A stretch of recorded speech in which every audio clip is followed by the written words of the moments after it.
so I'll go through it with you guys. It's a flushy open under the gun, 2x. Davy flats the button. And we head to 10-7 deuce rainbow. Is this one of the easier boards to play, or because of the position? Oh, I saw this hand. I saw this hand. Yeah. This one's so nice. This is vintage, Davy. This is vintage, Davy. Oh, That's like something I'm going to look forward to. Yeah. What about this board? Sorry? Does anyone want to comment about this board or this situation in general before we go further into the hand? Should we get to the part where Davy owns Flushy Salt? I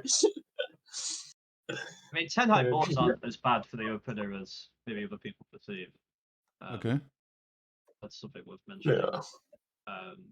If you could have offsuit 10x that other won't have as, but no ante, that's for sure.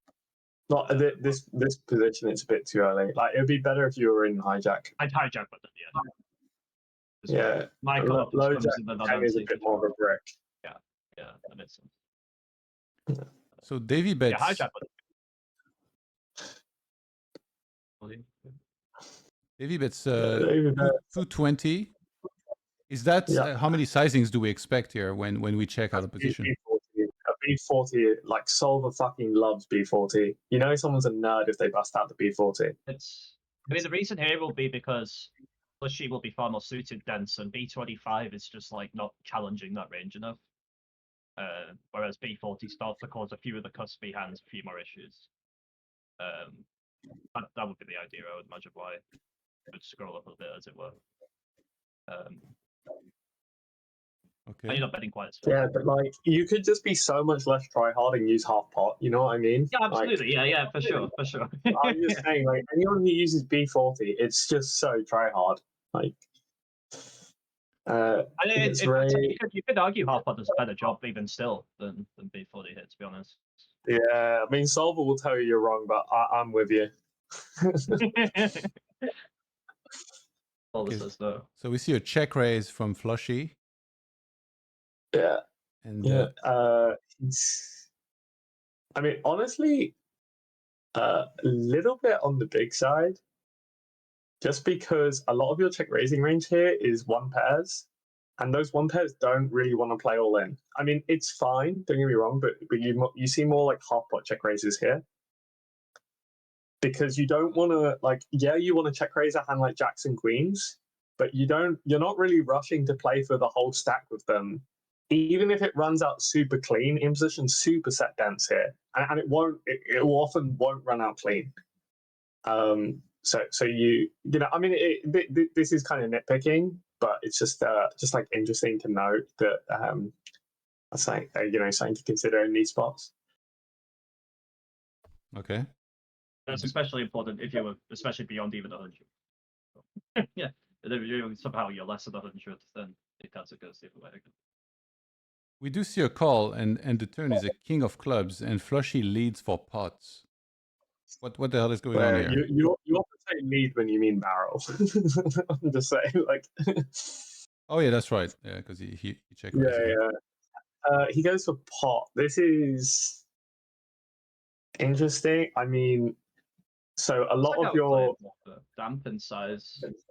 I would again rather see a smaller size so that we could keep betting. Like this is almost like, even if you turned a king here, this is quite awkward for a king, because you're kind of going to pop the turn, and then on river you're in a sort of weird spot where you're like, I mean, okay, sure, like maybe you can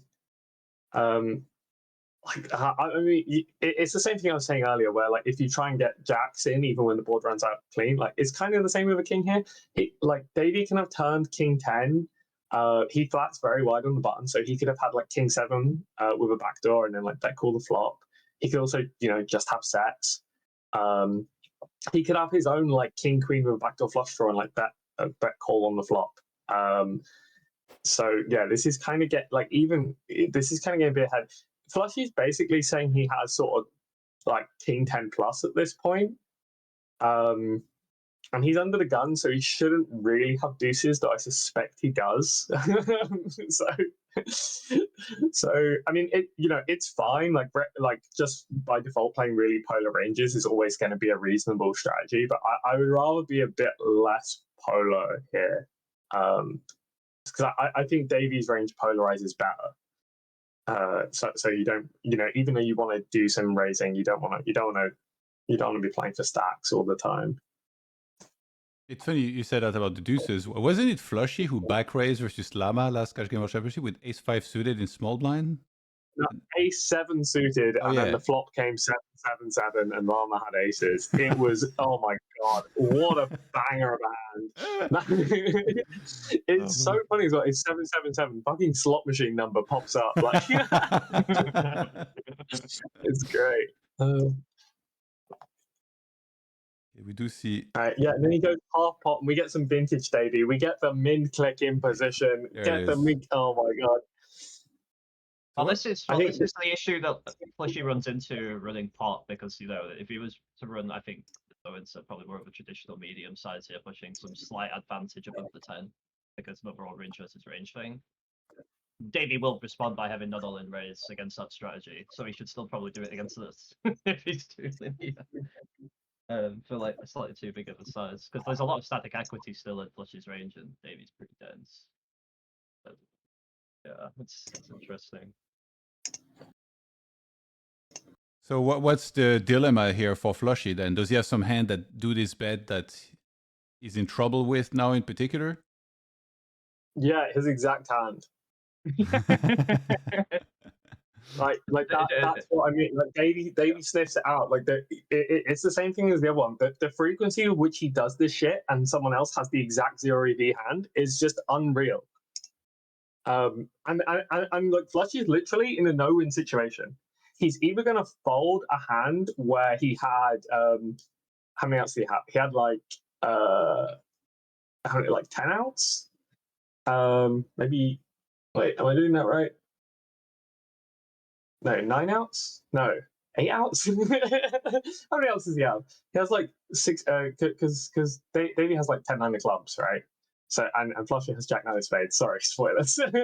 But what he has, he has 8 outs. He has he's either gonna fold 8 outs, that it's also a draw to the nuts, so it's worth more.